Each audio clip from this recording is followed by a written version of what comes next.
Marketing at the end of the day is to understand your audience and serve them the correct communication so that they are able to make a proper choice. Sometimes even go and ask people, hey, you see that billboard out there? What's your take on that?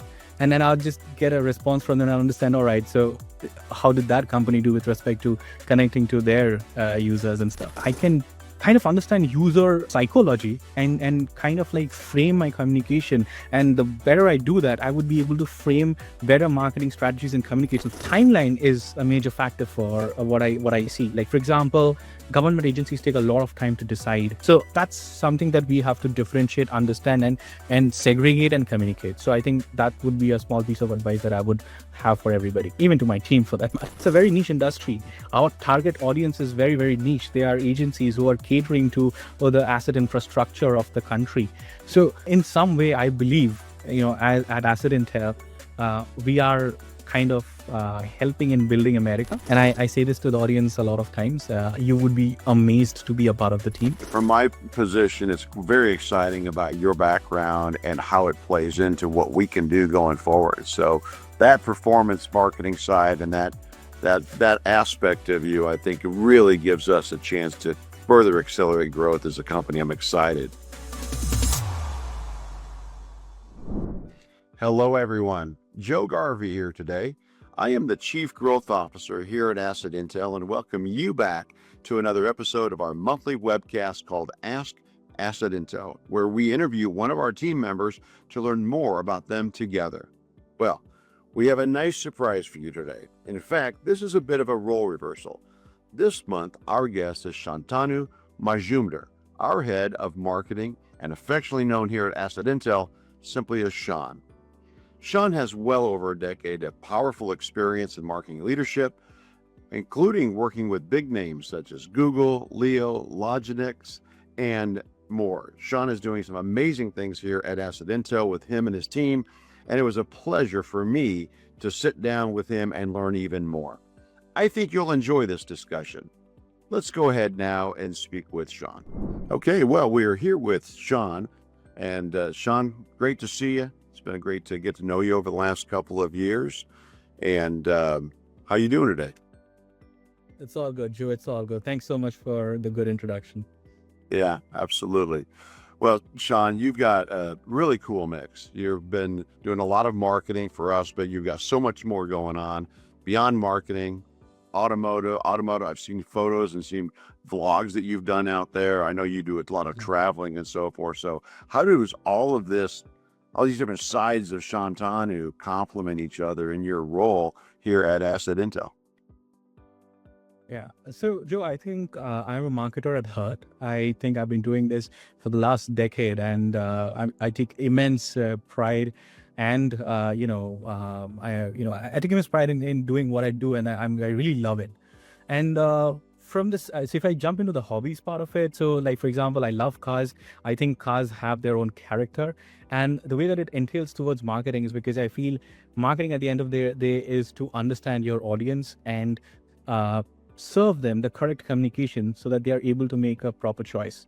And I get really interested in how all these, amazing and big car brands promote any new launches or legacy, names, etc. So I think that really, inspires me towards how I frame my communication. So I think that's where, I really, follow cars. I am a big car enthusiast. I, keep track of all the latest stuff that's happening in the automotive market.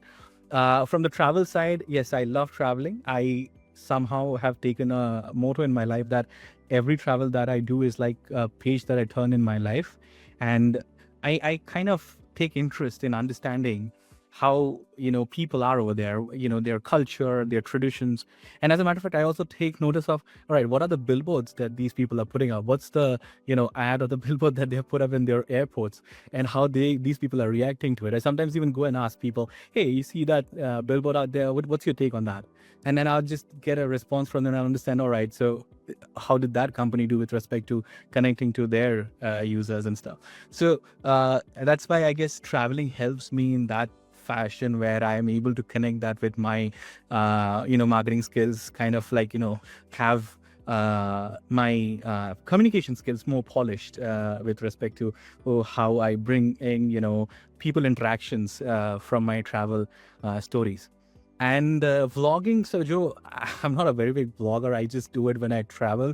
I've got a very small YouTube channel, and I one of the biggest things that vlogging has helped me with is communication.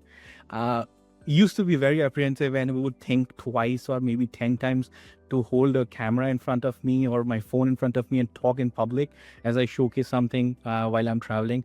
But doing that for the last couple of years, I think has opened me up a lot. I'm better in my communications, not just on a personal level, on a professional level as well. At the same time, as a marketer, communication plays an important role. That's how we are going to be able to frame what we want to talk about regards to our products or services, whatever company we are serving for. But I think that communication plays an important role, and vlogging definitely has helped me with that. So I guess that's how these three of my hobbies entail towards marketing. Yeah, I mean, it's wonderful. I've seen some of your vlogs, and it's great to just see the Sean story, right? And it's great. And marketers are great storytellers, which actually leads me to my next question. I was going to ask about what pulled you into marketing, but reality is that it's natural for you. But was there like a defining moment or some turning point in your career that set you kind of really more on the, not just the interest, but really the career focus on marketing and where you are today? Yeah, I think there is, Joe. So just to take a few steps back, so I'm actually a math graduate or a postgrad. So I completed my postgrad in applied mathematics, and I started off as an intern and then an associate analyst at Google. And I was catering to one of their projects. It's called the UMM, the Upper Mass Market Project, and catering to the US, market itself, like, US and I believe a little bit of EMEA, the European market. And I was there, I was doing that for almost a year when, Google was about to launch a new project, like a new pod altogether. And while I was, kind of like doing some number crunching for that new project that's going to come up, it was not fully launched. I was, deeply involved in one of the e-commerce platforms, which is a very big name now in India. It's called Big Basket, and I was involved in improving in their marketing skills with respect to my analysis reports and all that stuff of their strategies in the one part of the southern part of our country. And that was very interesting for me because at that time I kind of understood how audiences react. What was other trends that drive people's choices while respect to with respect to purchasing stuff, buyer personas and everything. And that was very interesting. I was like, wow, this is really cool. I can kind of understand user psychology and kind of like frame my communication, and the better I do that, I would be able to frame better marketing strategies and communications for it. And that's when I kind of took a stab at it. I communicated with my seniors over there, and it was kind of a U-turn for me, or on a professional level. I joined in as a digital marketing associate in that same project. And then I guess the rest is history. I went ahead and, as I got out of Google in 2020, after 5 years, so from 2015, I was almost heading a team of 200 people as a digital marketing manager over there. And it was really good. So I think after that, I never turned back, and it always fascinates me. And I think well, somebody can say, hey, so you are a math grad, and how does marketing really entail to your degree? So I think what my degree has done is to kind of bring a sense of analytics into me, or kind of bring a sense of research and focused approach within me. So I think, for example, at AssetIntel, with respect to calculated moves and how we can implement our strategies, obviously I get a lot of insights from you as well. But I think that really helps. And at the same time, I think these strategies and goals that we set for ourselves, which are really calculated with respect to our learnings from the previous activities that we do, kind of help in the company's growth as well. And that's what I've been doing as well. Even in my previous organizations between Google and Asset Intel, I used to head performance marketing. And that really needs a lot of analytics. You need to understand how ad spends work, ROAS is, ROI, and all that. So that I guess that's how the education comes into play and helps me with performing in my role as well. Well, from my position, it's very exciting about your background and how it plays into what we can do going forward. So that performance marketing side and that aspect of you, I think really gives us a chance to further accelerate growth as a company. I'm excited. Now, it's interesting. Marketing is a really big concept in many ways. There's lots of different parts of marketing and lots of different, and marketing to governments in the government sector, where we're really helping to secure infrastructure for the public, for the taxpayers. Very different than when you're talking about business to business marketing or business to consumer. As you've been learning about the government marketing side, what is the biggest challenges you see in this space? And I guess also, what is the biggest opportunity that you see?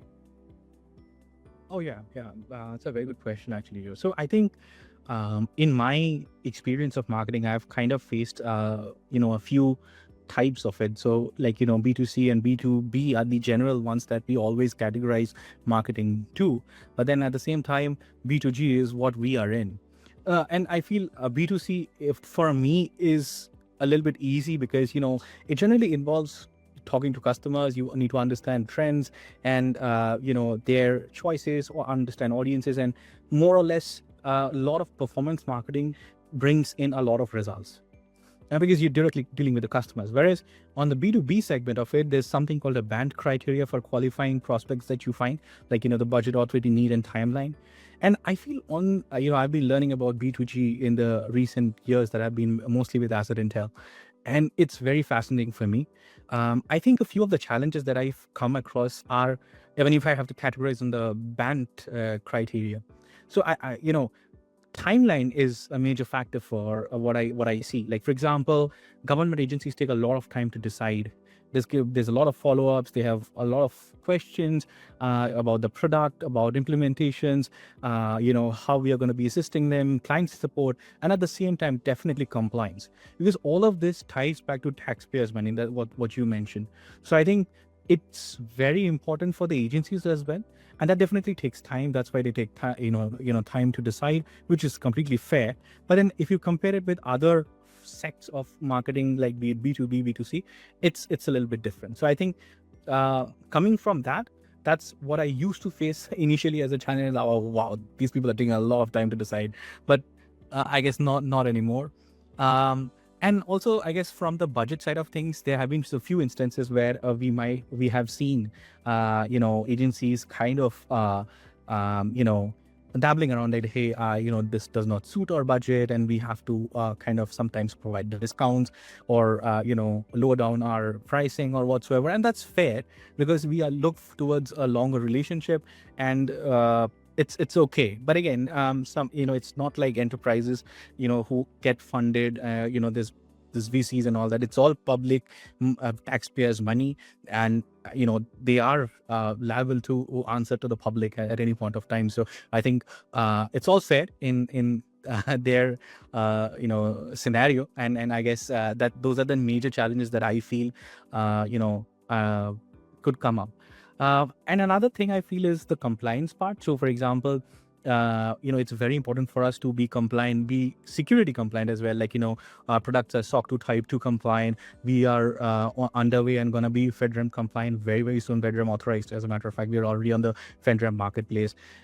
There's talks about state ramp as well. So I think there's a lot of compliance that underlie, along with a lot of regulations, legislative and legal items, etc. And it's not just for the agency, it's for us as well. And that's where we always have to navigate our way through all these compliance challenges. But I think it's all for the best, because like, for example, if we take FedRAMP, once it's done, I guess we're going to be the only product in the market, in the industry, to be FedRAMP compliant. So it's good for us, but also at the same time, there's a lot of work that goes in for the teams to abide by the compliances. So I think these are the major three challenges that I would say. And I think you asked about how I may wanna like maybe like advise someone like about what they would do, or any challenges is that they should look out for. I guess these are the challenges. But then on the advice side, I would say it's more on the grounds of knowing your audience and how you're able to communicate with them better. So like for example, creating the correct set of communication for state DOTs versus what we create for local or cities or or federal agencies is very important. So for example, a communication around FedRAMP compliance does not really hold for state agencies or cities. So that's something that we have to differentiate, understand, and segregate and communicate. So I think that would be a small piece of advice that I would have for everybody, even to my team for that matter. So Yeah, it's certainly important for all of us to remember that we have to be listening to the market while we're communicating with the markets. That's great. Those certainly line up. Those are very good insights. Thank you for that. And in our, in the asset intel space, you've learned a lot about the infrastructure tech space, really. I mean, where there's that convergence there. Now, what do you think's happening in the marketing and the infrastructure tech space in the next couple of years, next few years as we roll forward, and especially for those young professionals in the marketing space? What do they need to know going into it in the next few years? yeah, so I think the second part of the question, Joe, I'll kind of answer in what I just mentioned. So Yeah. it's important to know who you're communicating and what you're communicating. That's important. And I mean, if I have to talk about it, I mean, a lot of us are digital marketers now, but this industry is very niche. It's not like, we are not selling cars, or we are not like, an e-com business or something like that. It's a very niche industry. Our target audience is very, very niche. They are agencies who are catering to the asset infrastructure of the country. So this is, in some way, I believe, at Asset Intel, we are kind of helping in building America. So going by that, I think it's a little bit important to kind of understand like how marketing over here would be different, or rather marketing in the infrastructure tech industry would be different in the US compared to any other industry for that matter. So for example, as I said, it's a niche industry, that's true, but then marketing over here is also quite a bit of sales enablement, or rather heightened sales enablement. So for example, we do a lot of effort so that our conversations with prospects go really well, and that involves a lot of well-researched, well-documented content out there. I mean, if somebody looks at our resources page, that's www.assetintel.co/resources, and if you do check that out, I'm talking to the audience, you'll see a lot of very articulated, well put together blogs, explainers. We have got some really good case studies, some good case studies upcoming as well, and that's important. And the second thing is to communicate correctly to the correct set of people. As I said, like that's how you would be able to get the correct set of communication out there and the correct set of conversation going. So I think that those are the major things that would be my advice towards anybody who is looking into this sector of marketing. It's not that digital marketing is everything. There's some traditional marketing involved in this sector. As I said, it's pretty niche. Not everybody is very tech friendly over here. People love to go to conferences. They want to meet people. They want to have a one-on-one personal conversation, and they then kind of like start a discussion process. So it's a little bit traditional. It's a mix of traditional as well. So these things have to be taken into consideration. It's not something that can be run with performance marketing. It's not something that you can just do very good SEO and be done with it. So it's a mix of everything. You have to plan your audiences correctly. You have to communicate with them correctly in the correct account-based marketing fashion, and then obviously mix traditional and digital at the same time. So that would be my advice or take on how marketing would be over here. I really like how you articulate that, Sean. I mean, what I'm hearing is in many ways, the same questions of the marketing challenge hold true, but don't assume the same answers from a different industry or a different place. So use the same challenge questions, but in this particular space, the results of those questions may have to be applied differently. So that's great. Wait. I mean, your journey here at Asset Intel, has you've been here now for quite a while. You've done some great things. Tell us about your journey here at Asset Intel, and maybe what's one or two things that you really enjoy about working at Asset Intel. Yeah, so I think the only word that I would have about my experience at AssetIntel is just amazing. I have said this before in a lot of the webcasts. So people generally see the roles reversed. It's me on the other side. It's on me on Joe's side on the other webcasts, and I've generally voiced my take on people's experience at AssetIntel. And I say this to the audience a lot of times. You would be amazed to be a part of the team. The biggest thing that I feel, drives me over here is the sense of autonomy that I have. Be it Human, be it Joe for that matter, or anybody from the leadership, they really trust on Sean and Sean's team. Obviously, we need some guidance given that we are very new to the industry, but this they kind of give us that autonomy to come up with our strategies, work towards it, discuss it together, find in the sweet spot, execute upon it, and then again review it together as well. So I think that's one of the biggest things that really drives me. The second thing are the people. So when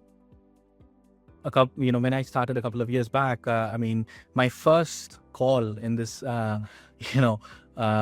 company was with Joe. If you remember, Joe, that was the first call when you gave me a good knowledge about the industry and everything, FedRAMP and all those things. So I was good, and that's the thing, right? So everybody over here, starting from Human and the leadership team, my team, and across throughout 3 teams, actually, it's amazing. People are very transparent, honest, and responsible, and I think that and they own to their work. Even in it's something that I really enjoy. It's something that you always don't get in every workplace, and I think that's something that is very important. And not just work. Like, for example, we have our social Fridays, which are really good. We get to know about each other, what's been happening in each other's life, on a personal level. Doesn't have to be always work. So it's good. It's amazing to be a part of the company. I am really, and I would use the word, I'm really blessed to be a part of AssetIntel. It's great. I guess that would be my take on my experience at AssetIntel. No further comments on that. That's very nice. It's very nice to hear. I mean, having a good place to go to does matter. And while we're doing our professional, now back to the more direct professional activities, you've done a lot. You've introduced many new initiatives here, many different campaigns. You brought a lot of this together. You've advanced and matured the marketing in many, many ways. If you look back at your time, any campaign or project or initiative here at Asset Intel that you're especially proud of or thought of, tell us about something that really has worked, you feel, and that you're real pleased with. Oh yeah, definitely. So when I started off with AssetIntel, when Human communicated with me, and I started off, and definitely with Joe's inputs initially, and obviously going down. I mean, me and Joe meet almost every week to discuss notes. But I think from my side, and obviously my team's side, we have been able to implement, or rather, create and implement, let's put it that way, a marketing and a content engine, in which I guess was missing for the last few years at Asset Intel. So, we have obviously started off very regular, post of blogs, explainers, case studies, etc., that I had mentioned. And these are important because, as I said previously, given the type of industry that we are in, a lot of it is about how well we are putting out researched content, and that should be able to drive prospects with respect to what information we are putting out, if they find it really useful, and whether they kind of find it interesting to come and talk to us. And that's what we have been doing. So I think to start off with, definitely very scheduled content out there, very interesting blogs, case studies, etc. But at the same time, I guess that's by everybody. One of the unique things that we do are the video newsletters. People might already know about it. They see me in the video newsletters a lot. Nobody does it. Not that I am aware of in the industry. We are the only people who do a video newsletter every month, more or less the first week of the month. We have the video newsletter. We definitely want our team to come out and speak about what they're doing, because this, I believe, gives an idea to our target group, our target agencies, how our team is working so hard to cater to their needs on the infrastructure, the tech world. So that's why we introduced the webcast. We started off with Human, Ehsan, and everybody. Even Joe was there a couple of months back, and here I am. So the webcasts of the Ask AssetIntel is something that's very important, and we felt that's good as well. We have been able to really grow our metrics with respect to our digital footprint, SEO traffic, and everything. I guess we have grown by almost 500%, and since the time we started off 1.5 years back. So that's very good. And I think one of the most recent success metric that I can speak of, show, is the city of San Jose. City of San Jose was a direct, very unexpected account-based marketing and email campaign response, where they directly came up to us and said, hey, this looks good. We would want to go ahead with a few of your products. And right now we are in the process of implementation with InspectX with them. Once that's done, we'll be implementing ManageX with them. So that's just one agency and 2 products off the line, and right off an email campaign. So, and that's the most recent. We have had some others as well. We have got some private consultant agencies going ahead. This was a recent one from the state of Oregon as well. So, I mean, those do happen, but I mean, this is one which converted really fast. And so, and that, I remember that. So that's why, I just mentioned it. So city of San Jose is one that rings a bell to me. So yeah, I guess those are the ones that would be those are ones that I would think that I would want to mention. I mean, and I guess there's already our leadership who are in the conferences. We had the NBBC last year. We had done a lot of work for it, creating all collaterals and everything that didn't just exist. So as I said, creating that marketing engine and that content engine, and these are just parts of the gears of that engine, in which kind of make it go forward. And that's what it is. So I guess the conference collaterals, bringing that brand for AssetIntel it was important. Everybody, in my understanding, used to know AssetIntel as just InspectX. That's our hero product. But now people know AssetIntel. So I think that there's obviously some work that we have put together that has brought that in. And today we have a brand statement. When we go to conferences, we have our own handouts, brochures, our own brand element and identity in a conference, and I guess that's also a good outcome from what we have put together. So yeah, I guess those are the few ones. There's obviously a lot more. We are very active on the marketing side. So yeah, I like that. I like your use of the word of a marketing engine. Really appreciate that. And as an automotive enthusiast, it makes sense to me that you're using the engine, because you think about it as a performance vehicles, you've got to use the right tool at the right time, different gears, braking, suspension. So it's really more than just the engine, it's the whole vehicle. So I appreciate your analogy more now than ever. So, well, that's great. Now, before you get into your next question, I guess, I would want to ask you, what do you think, has, been some success that you might have observed from the marketing side? Because, you and I are very active, we share notes a lot, we have multiple meetings a week, and that's important because, with your decades of experience, it makes more sense for us to go to you. and I sincerely appreciate that. But I definitely want to hear from your side, if you want to share a couple of pointers about what you feel has been really successful from our efforts, and that definitely motivates us, by the way. Yeah, sure. I mean, there's many things. I think when I step back, I'm a constant believer in constant improvement and what I call maturity. And I have seen the engine come together.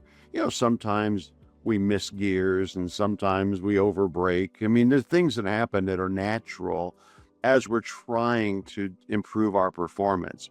So I like this outreach to the community. I like the engine processing. I like recognizing internally. I think the personnel development has been very good, and I think we've got more to do there to make sure that we recognize the value of the brand, while really, as you pointed out earlier, it's a high touch business in a focused market area. So I think that sales enablement capabilities that really enable our sales communications, our sales executives to be able to effectively communicate, that I've seen improve. There's always more improvement, but I've seen that happen.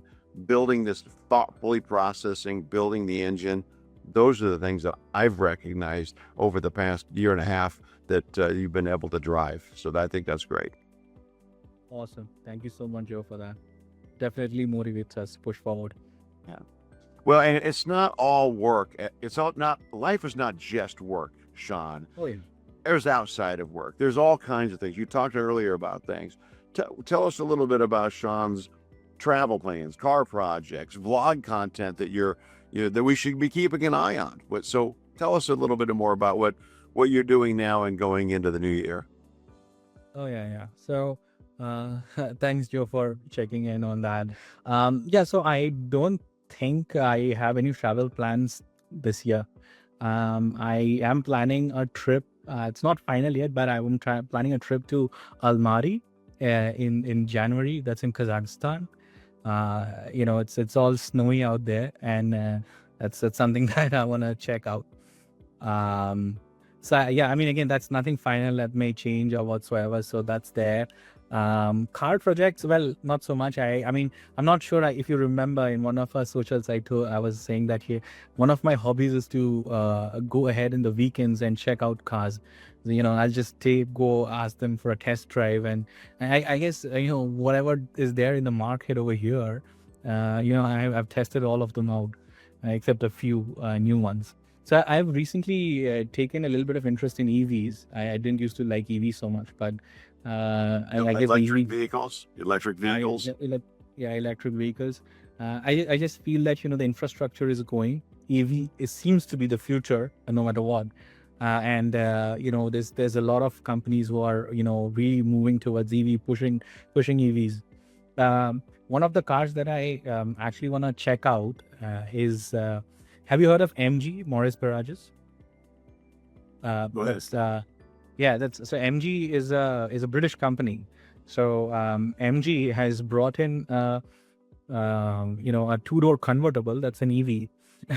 It's called the Cyberstar. It's an electric vehicle, and it's pretty cheap actually. I mean, if you consider it's, I think it's hardly $50,000 maybe max. And but it's a 500 horsepower engine. I mean, sorry, a drivetrain.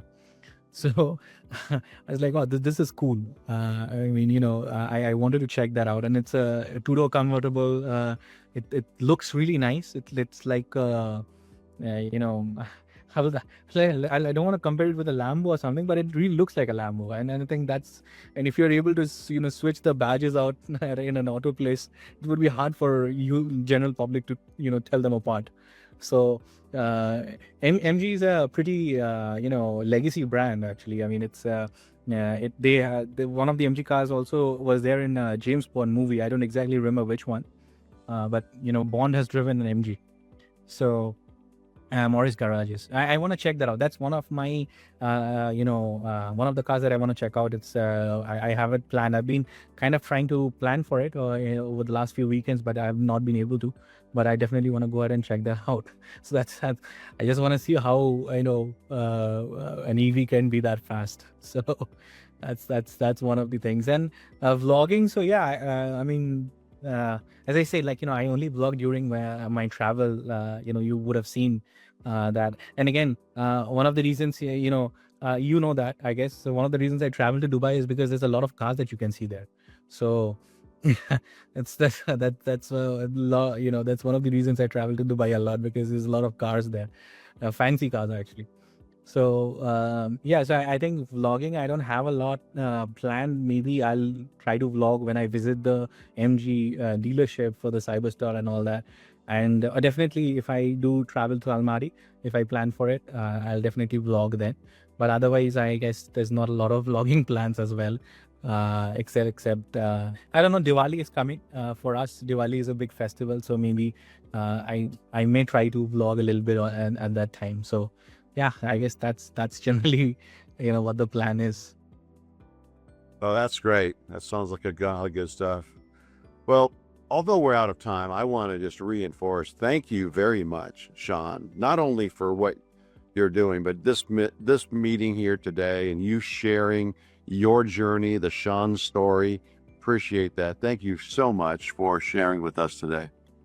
Thank you so much, Joe, for having me. I mean, again, I am there, but it's on the other side is where people see me. And this was good. It was a little bit nerve-wracking to be on this side, but it feels good actually. Now I'm more confident. Very good. Okay. Well, have a great rest of your day and we'll talk soon. Awesome. Likewise, Joe. Thanks so much. Thanks for your time. Well, folks, that is a wrap for this month's episode of Ask AssetIntel. What a great way to learn more about our team, and a big thank you to Sean for sharing his story with us. For those of you wanting to advance your asset management program, we do have the most powerful yet easy to use bridge management platform in the marketplace. Our InspectX product helps you to improve efficiency of your agency's inventory and inspection management while reducing costs and complying with the state and federal government regulations required. Our ManageX product is a decision support tool that helps maximize your return on investment on maintenance, rehabilitation, and replacement projects using data-driven, strong analytical decision-making process. And EmergencyX enables you to proactively monitor your bridges, facilities, and dams against floods, earthquakes, hurricanes, while responding efficiently, recovering faster, and keeping the public safe.